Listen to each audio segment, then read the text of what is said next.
Aquí comienza Entre el cielo y la tierra. Un espacio y un tiempo para cerrar y empezar la semana. Nuestro lugar para la reflexión. Entre el cielo y la tierra. Con la conducción del padre Guillermo Marcó y Max Gulmanelli. Hola, ¿qué tal? Buenas noches. Qué gusto volver a encontrarnos como hacemos todos los domingos acá en Rivadavia, Entre el cielo y la tierra.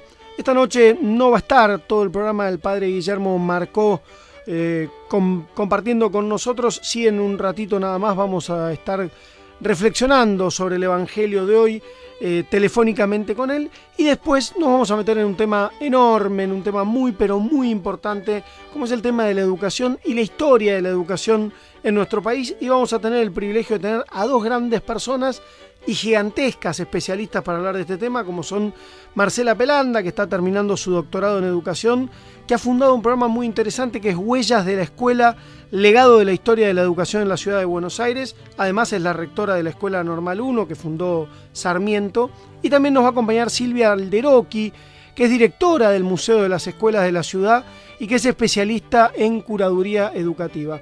Un tema que como sociedad nos tiene que tener siempre muy atentos, no digo preocupados, pero sí siempre muy ocupados desde el lugar que cada uno de nosotros ocupe, como estudiantes, como docentes, sin duda, pero también como padres, como abuelos, como tíos, como hermanos. La educación es central de los pueblos, y si queremos tener una Argentina del futuro y si queremos poder imaginarnos la Argentina del porvenir, la manera de traer esa Argentina que está por venir, sin lugar a dudas, es a través de la educación. Vamos juntos hasta la medianoche. Ahora presentamos a nuestros auspiciantes. Acompañan Entre el cielo y la tierra. La Fundación Fragua. Medicus, la más alta calidad médica al servicio de nuestros asociados. Medicus es dar protección. Bolt Gaming, Sociedad Anónima. Tu heladera Filco habla de vos. Heladeras Filco, con toda la tecnología de termotanques RIM. Vos podés ser VIP o ser VIP con B larga. Y eso es ser más VIP. ¿Por qué? Porque viajás en jet privado hasta cuando vas al almacén de la vuelta a comprar 200 de mortadela. Nada de eso.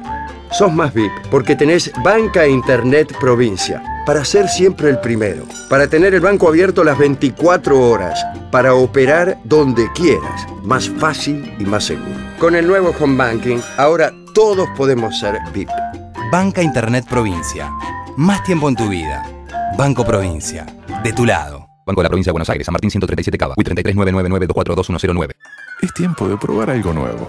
Tiempo de nuevas emociones. Tiempo de un nuevo sabor. Son nuevos tiempos en McDonald's. Llegó el McRoulette. Los ingredientes más deliciosos envueltos en una masa liviana y suave. Elegí el que más te guste. Veggie, Classic y Bacon. Nuevo McRoulette. Simplemente una nueva forma de disfrutar McDonald's. Disfrútalo también por Automac. Y Praga Comunicaciones.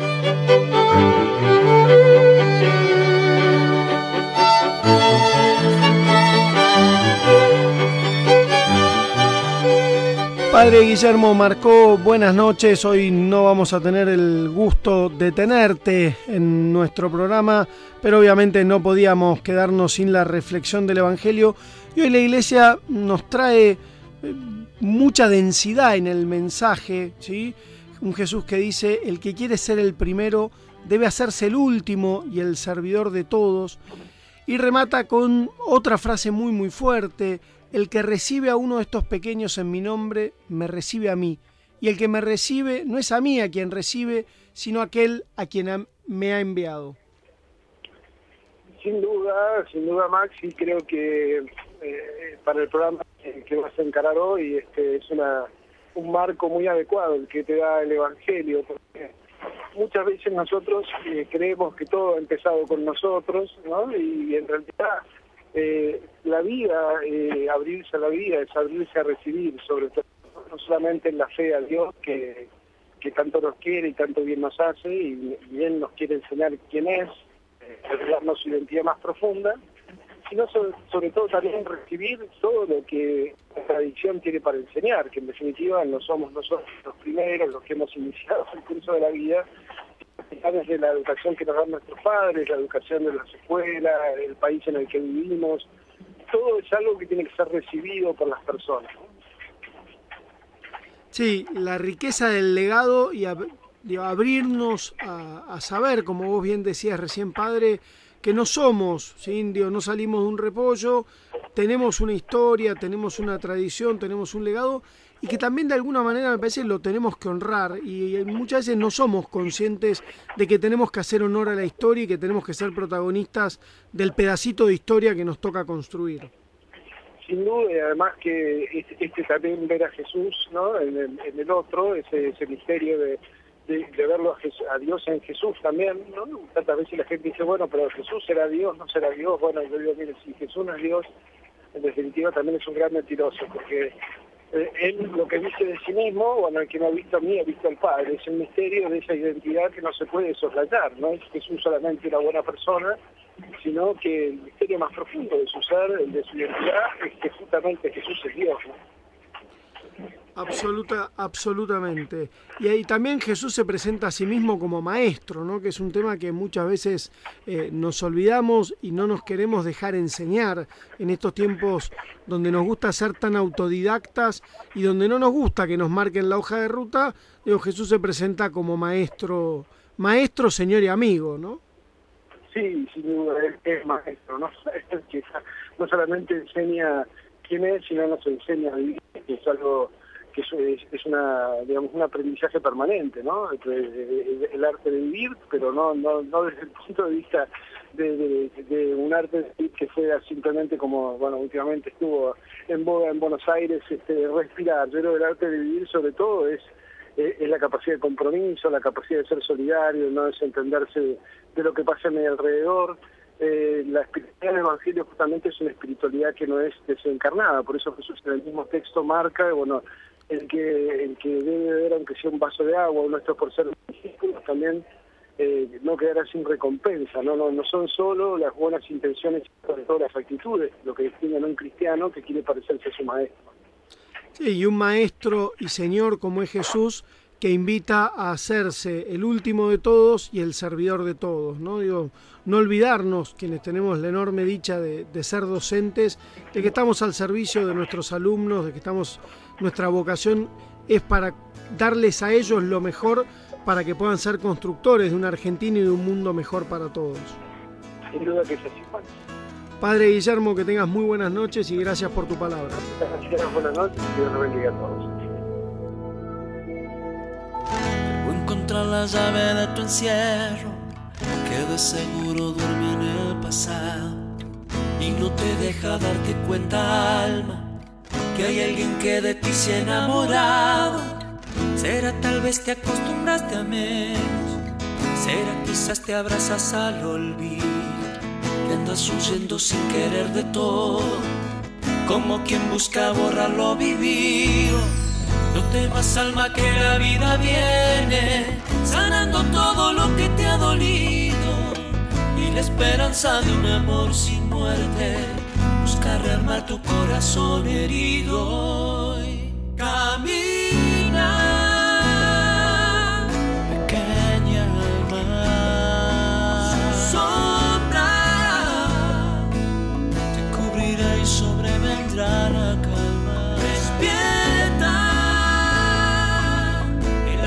ha pasado, Jesús ha roto tus cadenas, confía que Él te ha liberado.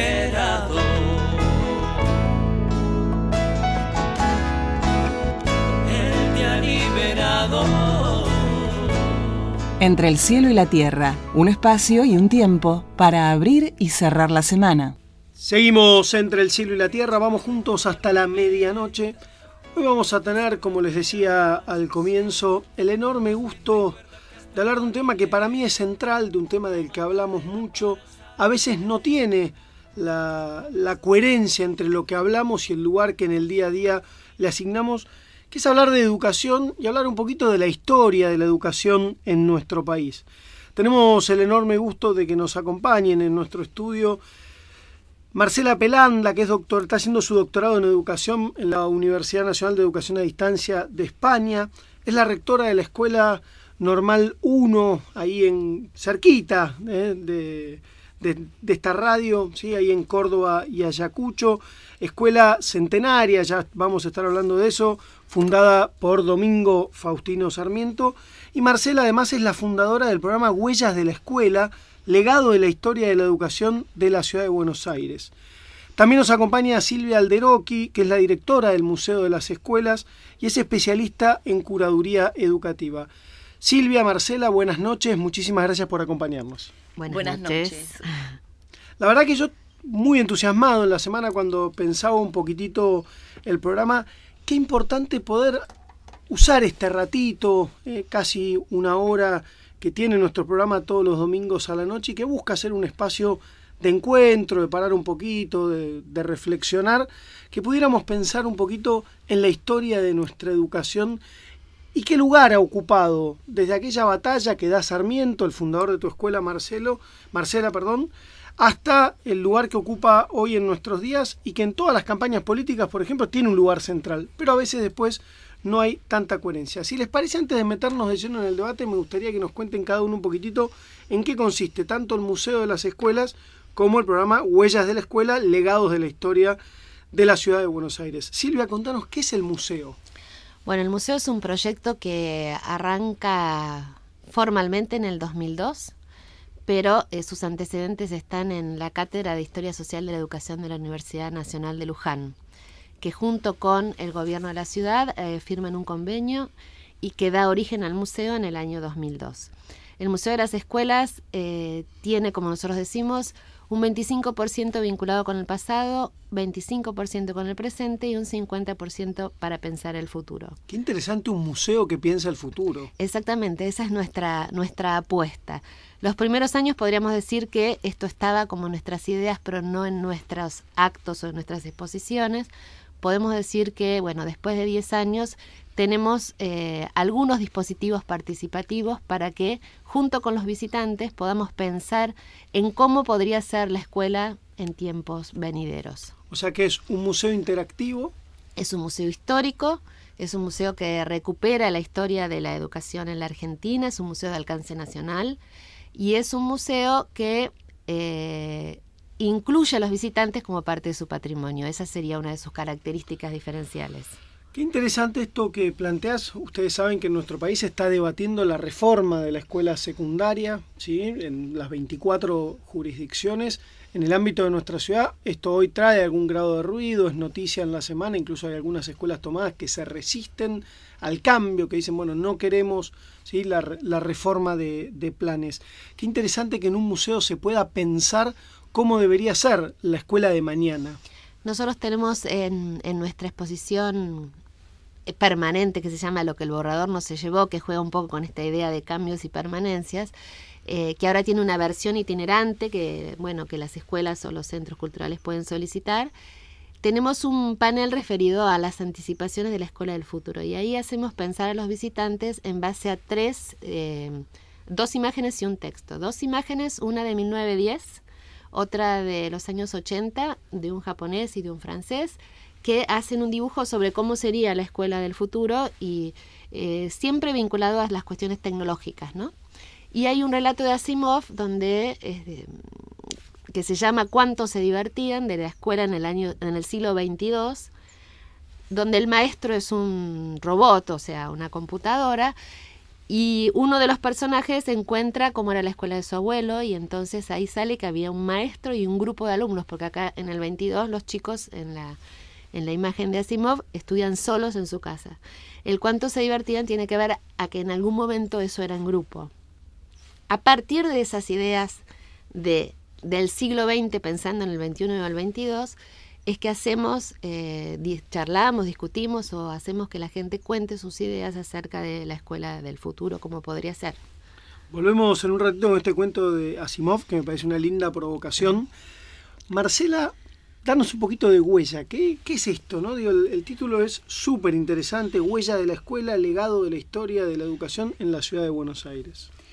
En realidad el programa Huellas, que hace ya 4 años que estamos trabajando en la ciudad de Buenos Aires, surge o está ubicado en una experiencia que hemos realizado en la Escuela Normal 1 ya hace 10 años atrás. Huellas, yo digo que es huésped del Normal 1, porque hace 10 años en el Normal consideramos que una escuela histórica como es el Normal 1 de la Ciudad de Buenos Aires, con 138 años, que ha compartido la historia nacional de la ciudad, que paralelamente a lo que pasaba en la ciudad se pensaba el país dentro de esas aulas. Y algunas huellas de eso da cuenta que Hipólito Yrigoyen fue profesor de historia antes de ser presidente de la Nación, era profesor de historia en el Normal, puesto por Sarmiento en su cargo durante 25 años. Que Alicia Moró de Justo fue alumna del Normal 1 y que ahí debatía con Hipólito Yrigoyen estas ideas socialistas. O sea que esto que pasaba en el Normal nos permitió diseñar una propuesta de decir cuánto saben las escuelas reconstruyendo su identidad o reconstruyendo su historia de lo que está pasando hoy en la ciudad.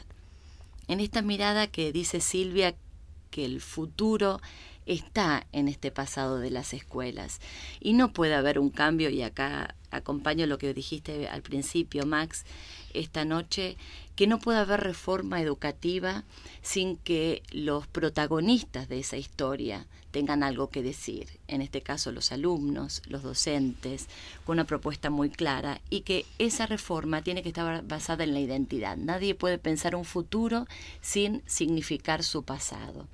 Y el programa Huellas lo que hace es, en el marco de los nuevos paradigmas en la historia de la educación, donde se reconstruye o se valida la subjetividad del otro, ¿no? Antes se escribía la historia con los grandes decretos, con los discursos de los ministros, y hoy sabemos que la historia se escribe en los recreos, en las vidas de las familias.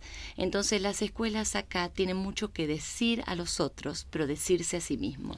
Mi papá nos decía muchas veces a la mañana cuando nos despertaban, yo esto ya se lo compartí a la audiencia alguna vez, y la verdad es que cuando tomé conciencia de lo grande que decía, papá ya se había muerto y nunca le pregunté si lo decía en chiste o era consciente de la enormidad que nos estaba diciendo.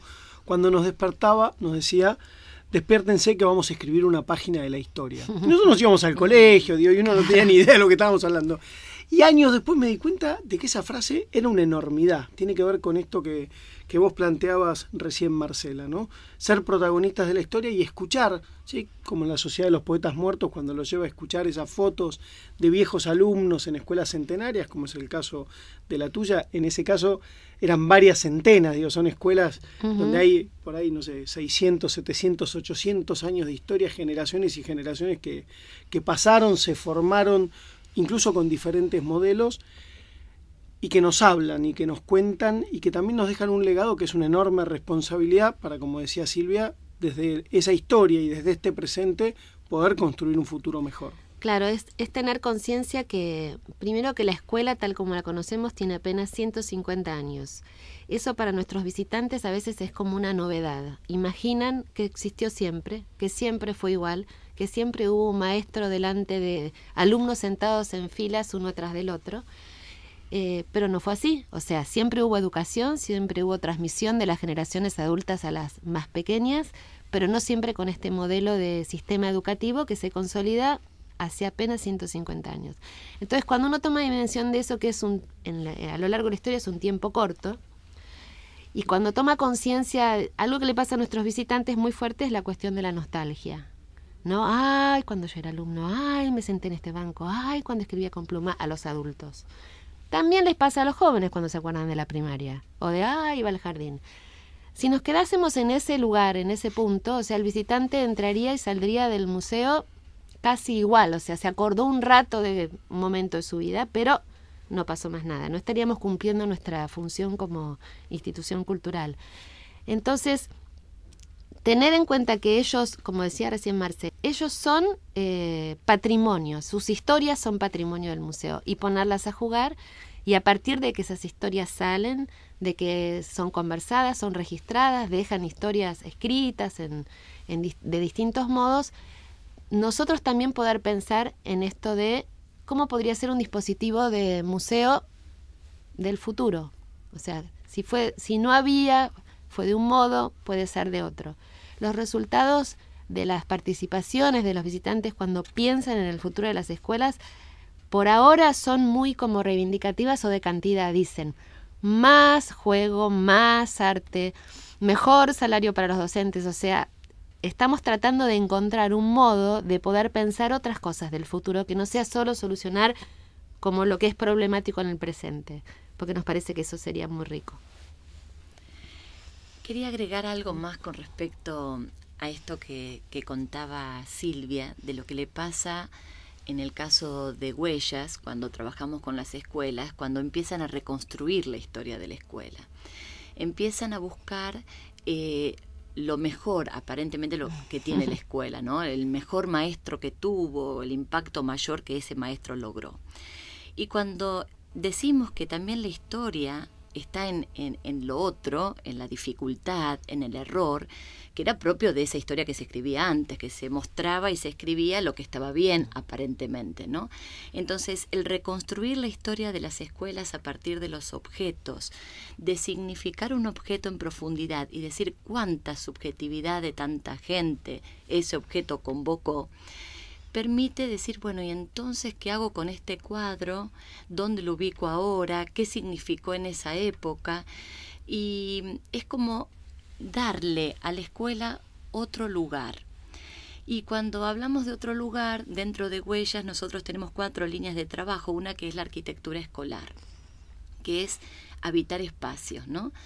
Y es un debate muy importante decir, bueno, una escuela importante era la que tiene un edificio, ¿no? Y cómo el edificio que alberga, que contiene los vínculos, da cuenta, por ejemplo, en la época sarmientina se decían los palacios del saber, ¿no? Que la ciudad de Buenos Aires cuentan con numerosos palacios.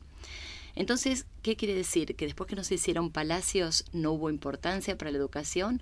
¿O se ubicó lo más importante de la educación en otro lugar, como es el vínculo, como son los recursos didácticos, o sea, cómo habitar ese espacio, ¿no? Pero sí te encontrás como señal política, y sin desconocer esto que vos estás planteando, vos te das cuenta que hay como oleadas de construcción de escuelas, que sí me parece que es un indicador de la importancia que esas épocas le dieron, ¿sí? Esos gobiernos le dieron a la educación, ¿sí? Digo, en la época de Sarmiento claramente hay una masiva construcción de escuelas, ¿sí? Y después te vas encontrando como, inclusive con formatos arquitectónicos, a veces vos entras a una escuela y dices, bueno, yo ya estuve acá, y en el fondo porque la escuela es muy similar a todas las que se construyeron en esa época. O se replicaban en todo el país o en el mundo, ¿no? Porque eran modelos que eran mundiales, ¿no es cierto? Nosotros replicamos de alguna manera o debatimos el modelo de Estados Unidos en este momento sarmientino, ¿no? Y bueno, y resignificar el espacio con los objetos antiguos y el lugar que yo le doy a este vínculo, creo que es uno de los mayores desafíos que tiene Huellas, resignificar esa historia que tienen las escuelas. Estamos hablando de la historia de la educación. Quédate en Rivadavia hasta la medianoche, entre el cielo y la tierra. Te amé con todo mi amor, te rescaté del dolor y te curé en el desierto. Calmé tu hambre y tu sed, con juramento sellé un pacto de amor eterno. Oh, porque entonces te revelaste. Fueron sordos a mi voz tus oídos.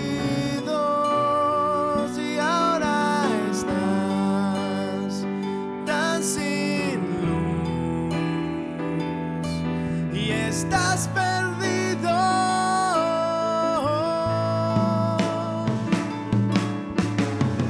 porque no vuelves, hijo mío. Si está en mis brazos tu lugar, si tú conoces el camino, ¿por qué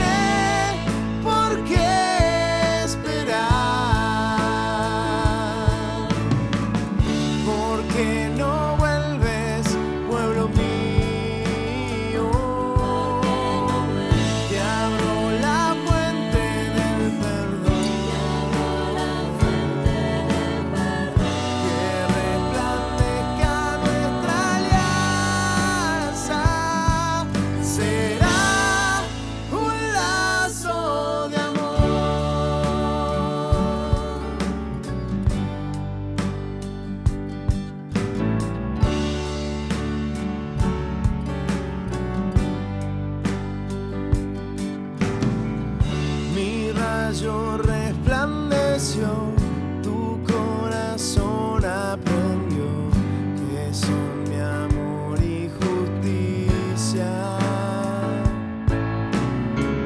Probaste mi intimidad, mi ley que es miel de bondad para curar tu malicia. Oh, porque entonces te separaste, te apoyaste en lo que es nada y vacío, y ahora estás desolado, estás herido,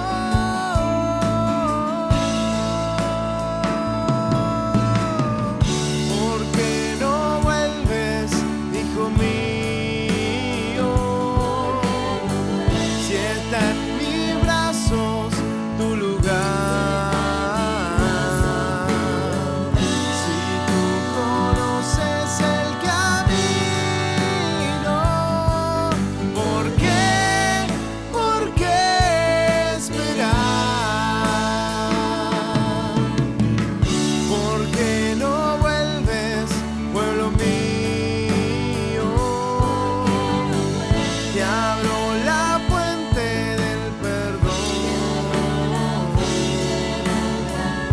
que resplandezca nuestra alianza, será un lazo de amor.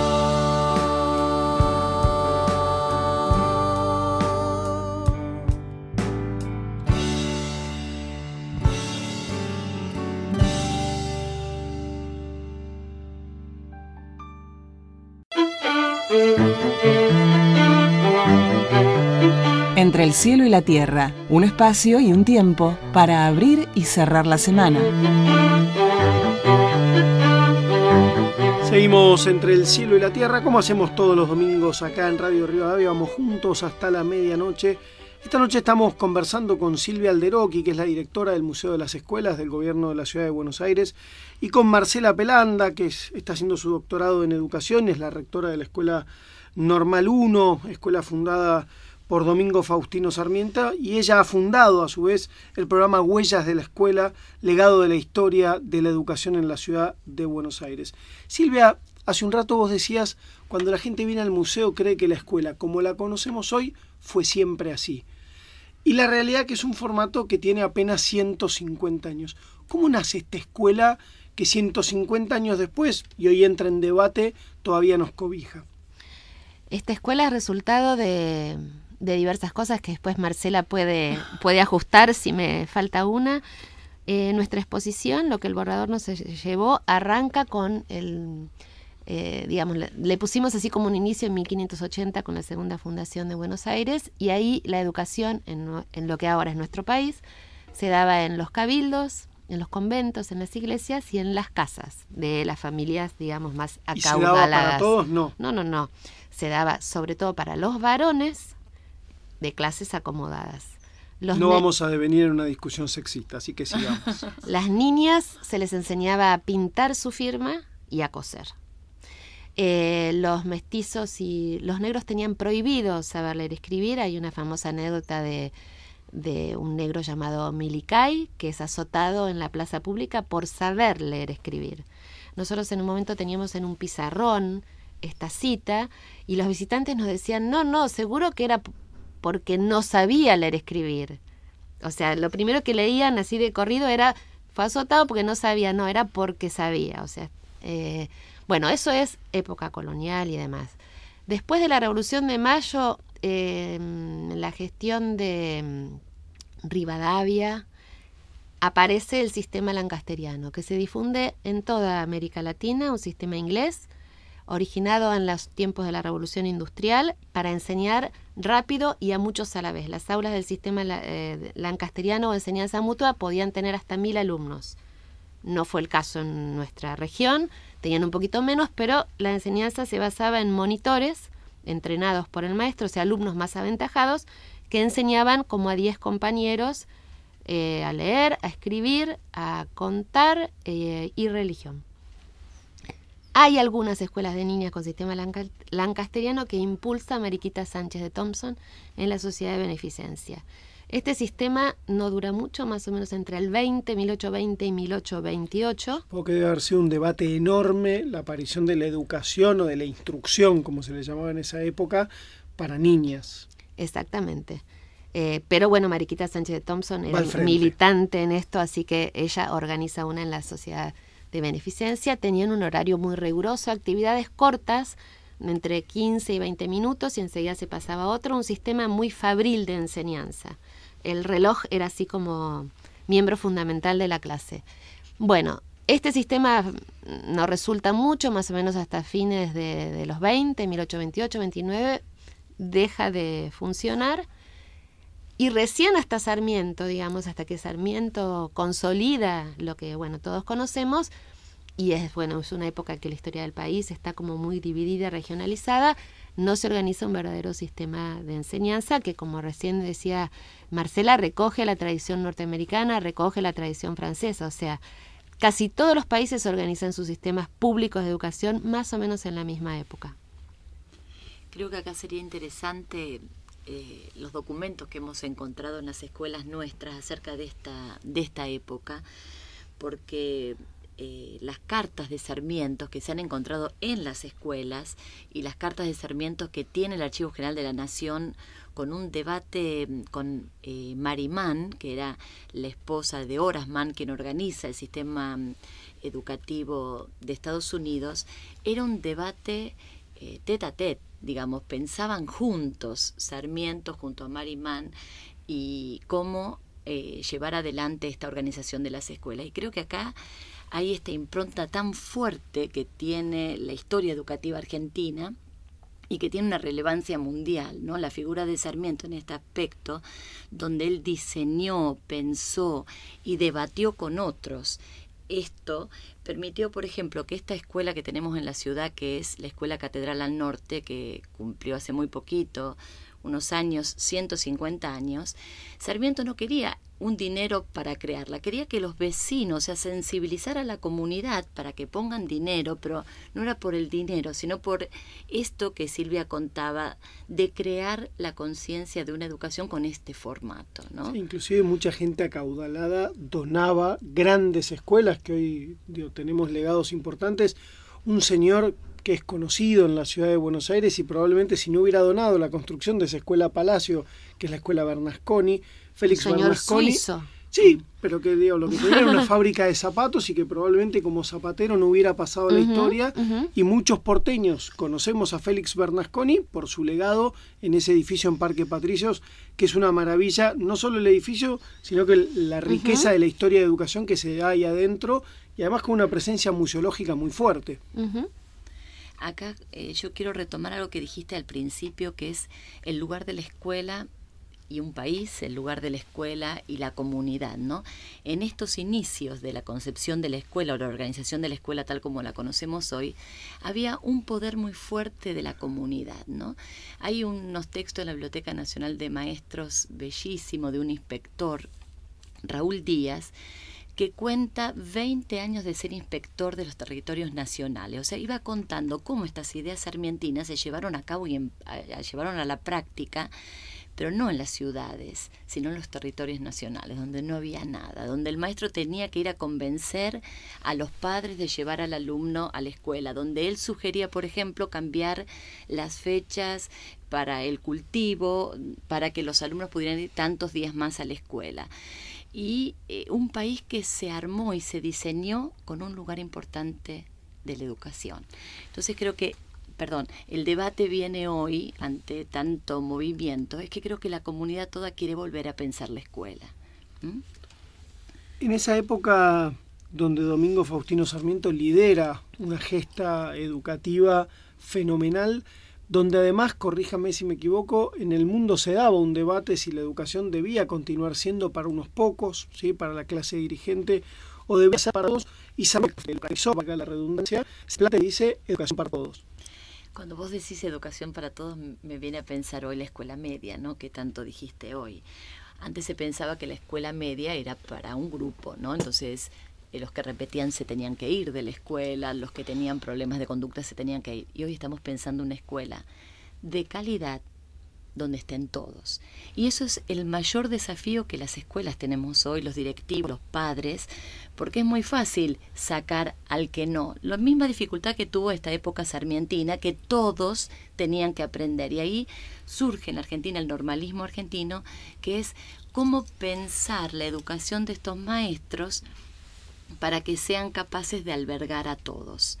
Y ese es el desafío que tenemos hoy, ¿no? ¿Y cómo se va dando en ese momento? Porque uno ve, Buenos Aires tiene escuelas cumpliendo 150, 130, 100 años, un montón. ¿Cómo se hace el interior del país? Uno conoce que es el caso del Colegio Nacional de Paraná, el de Concepción del Uruguay, en Córdoba, pero en el resto del país, ¿cómo evoluciona, cómo se desarrolla, cómo se expande el sistema educativo? Se da en forma semejante, o sea, esas escuelas que vos nombraste tienen como la misma impronta que las escuelas estas que nombró Marcela.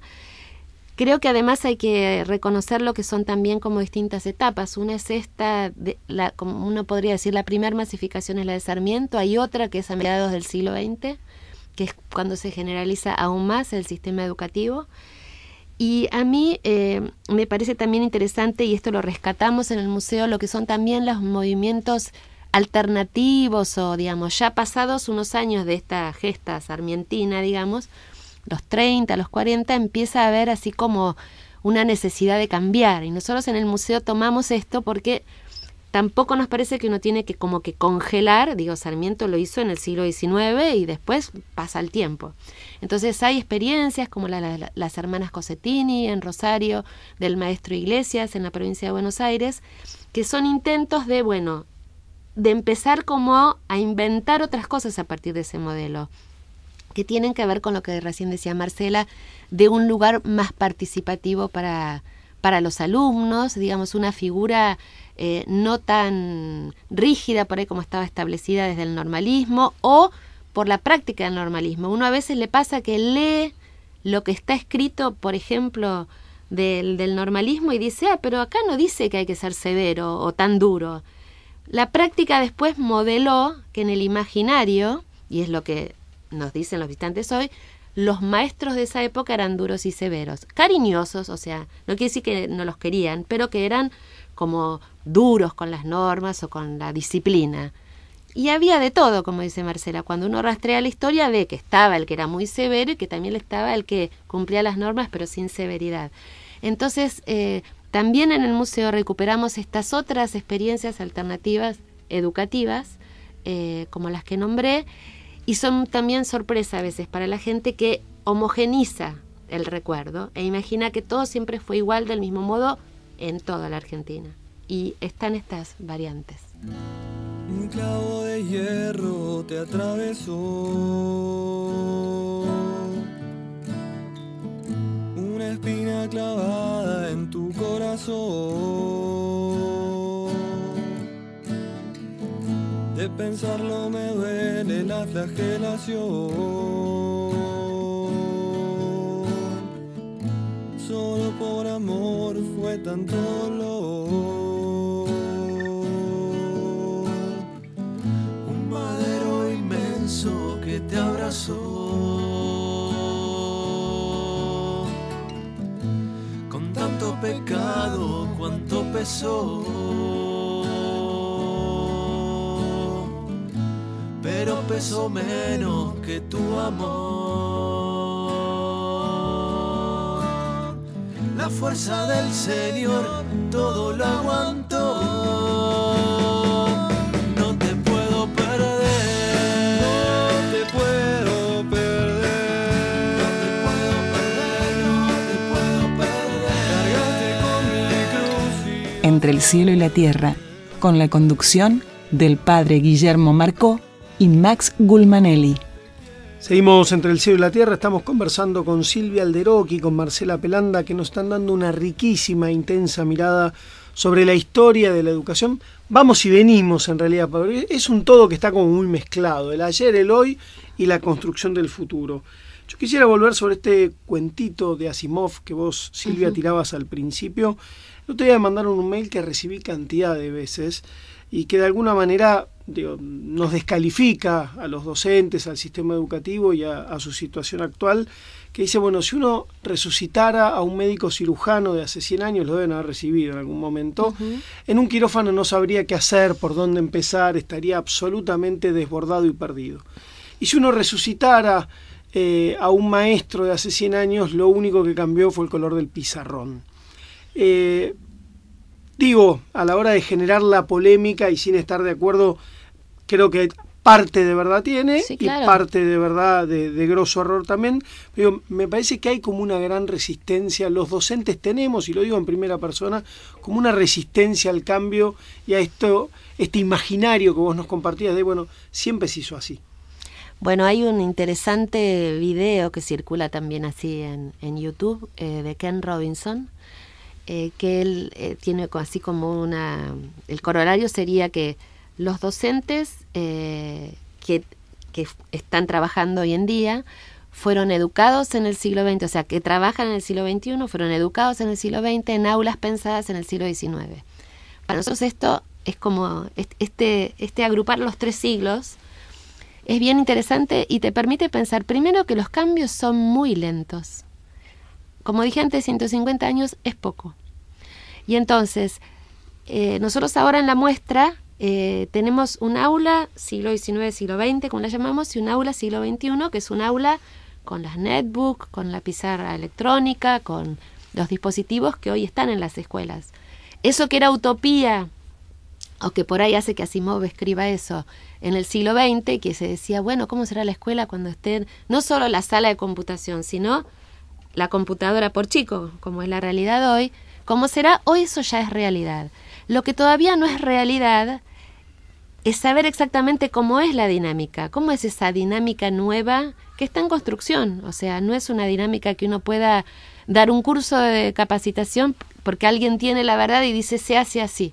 Es algo que se está construyendo. Es un momento para mí muy especial y muy rico en ese sentido. No hay nadie que sepa del todo cómo es. Por eso nos gusta jugar con el futuro. No es que hay una verdad revelada en algún lugar y que lo que le falta al maestro es conocerla, aprenderla o hacer un curso. Es algo de lo que todos están siendo partes, con sus temores, temor a que estos dispositivos tecnológicos quiten lugar a los maestros de la escuela lancasteriana. Una de las razones por las que fracasó es porque esto de los monitores les quitaba autoridad al maestro. Los que daban la clase eran los monitores y ellos observaban un poco y cuidaban la disciplina. Bueno, haciendo una salvaje comparación, diría, hay muchas veces de resistencia pensando, bueno, ¿y ahora yo qué hago? Si todo lo hacen los programas de las netbooks, si todo lo hace esta otra cosa, ¿cuál es mi lugar como maestro? Creo que es interesante el debate y el proceso, y creo que es un camino de cambio cultural. Todo cambio cultural es lento. Lo más interesante para mí es eso. Pero creo que de ninguna manera la irrupción, la necesaria e inevitable irrupción de la tecnología en el aula puede llevar a la desaparición del docente. No. Creo que nos exige replantearnos nosotros cuál es nuestro lugar, pero ser absolutamente protagonistas de eso. Ya pasó en el siglo XX con la famosa instrucción programada, cuando aparecieron los métodos audiovisuales en la escuela, ya pasó esto, solo que pasó en una escala menor, ¿sí? Pero siempre que venía uno de estos medios a la escuela, yo me acuerdo cuando era maestra, la sensación, cuando apareció la televisión, también, era, bueno, ¿y ahora yo qué hago? Y en realidad esas eran preguntas que se hacía a la sociedad, pero no al interior de las escuelas. Yo creo que al interior de las escuelas uno tiene clara conciencia de que el lugar del docente es un lugar muy importante. En una sociedad muy machista que ha venido generando cambios en las últimas décadas muy importantes, ¿cuál fue el lugar de la mujer en la historia de la educación argentina? Pensá que decían que quienes tenían mayores habilidades para educar era la mujer. Entonces fue el primer trabajo, digamos, fuera de la vida cotidiana y familiar, ser maestra. Pero escuchándola Silvia y lo que vos dijiste al principio, me gustaría recuperar una historia, la de Cecilia Grierson, que ella eligió ser maestra en la ciudad de Buenos Aires, en nuestra escuela. Pero con esto que hablábamos de la subjetividad y el encuentro con el otro, que es lo que gesta un maestro, el maestro en la escuela, lo que en esa comunicación y con el contenido de los saberes de la ciencia y la tecnología, lo que hace es generar o gestar proyectos de vida, los proyectos de vida de nuestros jóvenes. Y a diferencia de otros, el maestro, y es como un homenaje a los maestros en este mes y a los profesores, el maestro tiene que estar dando respuesta inmediata de lo que los cientistas en educación, o los científicos, o los arquitectos aún no resolvieron. Digo arquitectos en la vida escolar del edificio, ¿no? El maestro tiene el mayor desafío de entender la realidad, de colaborar con estos jóvenes y de transmitir una ciencia, ¿no? Como contenido de enseñanza. Y me remonto ahora en el 1900 a la Escuela Normal 1, donde es huésped Huellas. Cecilia Grierson vio que una compañera de ella, de todo el recorrido de su formación, que era entonces secretaria cuando ella ya era maestra, Amalia Koenig, muere por un problema de salud que entonces la mujer no era tratado, que eran los ovarios. Y a partir de ahí decidió ser médica. Pero ser médica en esa época en Argentina tuvo que atreverse a buscar un lugar dentro de la facultad y fue la primera médica argentina. Entonces yo cuando vienen a la Escuela Normal 1, nuestras jóvenes a decir y a llevar pancartas y tienen esa polenta de la juventud, yo dije, esto no es nuevo para el normal, no es nuevo para las escuelas, que siempre albergaron a personas capaces de diseñar otro proyecto distinto al que está. Y voy a retomar algunas ideas de Derrida, donde la tradición no significa repetir, sino que la tradición significa ser distinto a esa tradición para poder hacer otra escuela, que es lo donde estamos hoy todos interpelados. Nos queda un minutito nada más.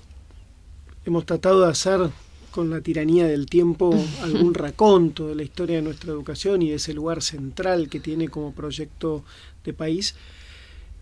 Si tuvieran que decir de acá para adelante cuál es el desafío, qué es lo que tenemos que soñar y qué es lo que tenemos que construir desde ese sueño para que la escuela esté a la altura de este siglo XXI que tanto nos desafía, ¿por dónde pasa? Para mí, el vínculo entre el adulto y los jóvenes, esta capacidad de poderlos ver y de escuchar. Tienen mucho que decir y ahí es donde deben diseñar los adultos esta nueva escuela. Para mí pasa por todas estas nuevas habilidades que posibilitan las nuevas tecnologías.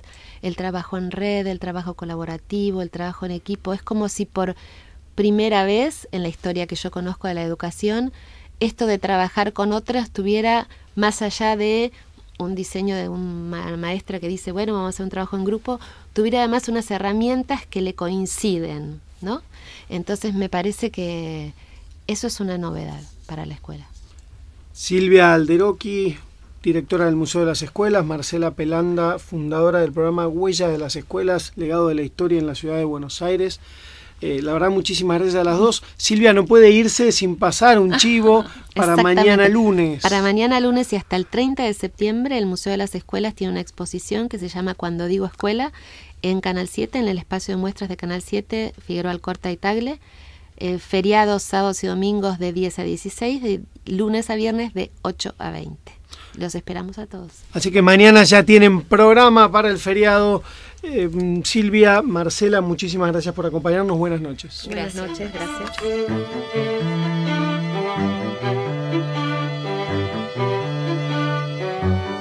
Muy bien, se nos acabó el tiempo, pero qué programa, la verdad que lo disfruté muchísimo. Junto al padre Guillermo Marcó, junto a Silvia Alderocchi, Marcela Pelanda, el lugar que la educación tiene en nuestra sociedad muchas veces es un lugar de discurso. Me parece que cada uno de nosotros debe abrir su corazón, debe mirarse hacia sí mismo y asumir la enorme responsabilidad que tenemos como sociedad para que la educación sea todo lo que tiene que ser, una educación de calidad, una educación para todos, una educación que nos permita ver en cada uno de nuestros niños, ¿sí?, sea cual sea su realidad, el más pobre y el más rico, poder generar que la escuela sea una abridora de horizontes y que nosotros le demos todos los recursos y generemos una auténtica equidad para que ese chiquito tenga derecho a ser protagonista de su propia historia y podamos ver por ahí atrás de una cara sucia, de un moco que se está cayendo, podamos ver escondido ahí atrás y ser como un artista que le va permitiendo salir, ¿sí?, a ese futuro becario del CONICET, a ese médico, a ese arquitecto, a ese hombre de bien del mañana. Nos despedimos hasta la semana que viene, nos vamos a reencontrar acá el domingo a las 23.